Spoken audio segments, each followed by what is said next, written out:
Hello mga guys, good afternoon. Ayan, kisame naman si Construction TV guys. Ipapakita ko lang sa inyo kung paano pala ilagay ang mga kisame. Ganyan pala. Ang hirap pala pag ang kisame na inilagay guys, yung PVC. Yan, PVC daw tawag niyan mga guys. Ayan. Si construction kasi mano-mano lang yung gawa nila guys kasi wala nang kulang na sila ng tao. Yun, solo-solo na lang, solo flight na lang yan. Yung iba naman yan, may mga din, gawa din. So, ang nangyari dyan kay construction, ayan, ganyan. Pabalik-balik yun siya sa gawa niya, akyat baba kasi wala siya mauutusan. Ayun. So ang hirap talaga ng trabaho ng guys, yung magkikisami. Ayan. Ang hirap. Yan, ganyan lang, pabalik-balik. Parang parang ang dali lang natin kung nakatingin tayo, pero pag tayong gagawa, yun nakakapangawit. Kasi yan, ganyan nga.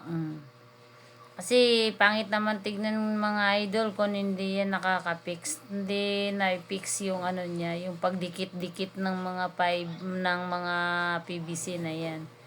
Yun, may pasilip-silip. Yan, dahan-dahan lang idol, baka malaglag ka dyan ha. Tignan-tignan mo yung mo dyan, yung tinatapakan mo, construction. Kasi atras abante yung gawa mo. Baka mamaya madulas yung kabilang paa mo dyan. Naku po, aray talaga. Yan.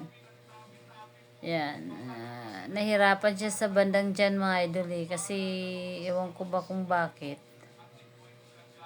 Kasi naikabit na niya yung tatlo, nalaglag pa lahat. Natanggal yung niya, yung niya, nilagay. Yun, natanggal lahat.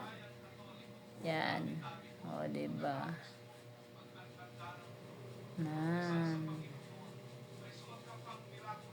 So, ayan, binutasan pa niya yung niyan.